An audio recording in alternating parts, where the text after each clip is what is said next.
Pagkaing mabenta ba ngayong pasukan ng hanap mo? Oo. Bukod pa doon, pagkaing mabenta rin. Patok, kahit sa mga handaan. Oo. Kahit street food, goods yan. So, yun na nating nilagay, ayan, 2 pakete ng, ayan, pineapple tidbits na wala ng katas. Tinanggal na natin, girl. Oo. Di pwede yun.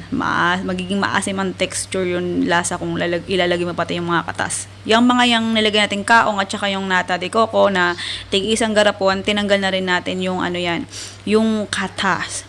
Tapos, nagdagdag pa ako ulit ng isa pang garapon ng kulay pulang kaong. Masarap yung kaong. Oo, masarap. Tapos, syempre, magdagdag tayo dito ng, ayun, yung sandamakmak na cheese at 6 na pirasong mayonnaise.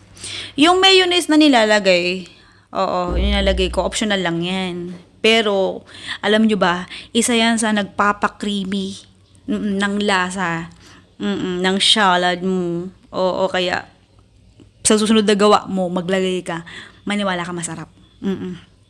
Condensed milk yun, 1 dilata at 2 pakete, 2 pack ng, ayan, creme densada. Pwedeng all-purpose cream gamitin. Oo, yun naman talaga karaniwan nilalagay. At saka 2 dilata ng evaporated milk.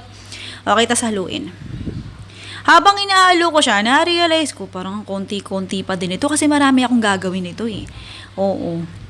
Okay, so ayan, habang inahalo ko siya, huminto ako pagsamantala dyan at naglagay ulit ako ng 1 pang pakete ng pineapple tidbits na wala ng katas at 1 hiniwang, ayan, peras.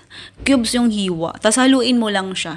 So, syempre, again, naghalo na naman ako at na-realize ko parang kulang pa rin. So, ayan, meron ako nakita ulit na mayonnaise na 1 malaking pakete. Hinalo ko na rin yan. Oo. Yung itong timpla na to, yung pinapakita ko sa inyo, ayan. Sakto na yan. Tamang-tama na yung timpla niyan dun sa makaroning ihalo mo. Oo. Pero kung gusto mo naman ng nalulunod yung macaroni mo sa sauce, sa creamy sauce mo, ayan, sa ganyan, dagdagan mo pa. O, ikaw na bahala. Basta itong tinimpla natin, masarap na yan. Ito yung macaroni natin, luto na yan. So, bago mo ihalo yung ginawa natin kanina, ayan, ganyan mo. Ano mo siya, halukayin mo. Make sure mo na hindi na siya dikit-dikit. Para kapag, ayan, hinalo mo yung mixture na ginawa natin, yung creamy mixture, hindi na siya mapepwersa para hindi madurog. Yan yung sikreto para hindi madurog yung macaroni. Hindi kasi masarap kapag kinain, tas durug-durog, hindi pa nangunguya, durog na. Oo. Oo, hindi kasi maganda yung halo ng halo dyan. Yan yung iwas lamog. So, sa susunod na paggawa mo ng macaroni para sigurado buo-buo ang macaroni mo, ganyan ang gawin mo. Kung gusto mo lang naman gayahin. Okay, tapos lalagay mo lang yan sa rep. Huwag sa freezer kasi titigas. Oo, ubusin nyo na lang agad. 1 kilong macaroni ang ginamit ko. Okay, sige na, labyaw.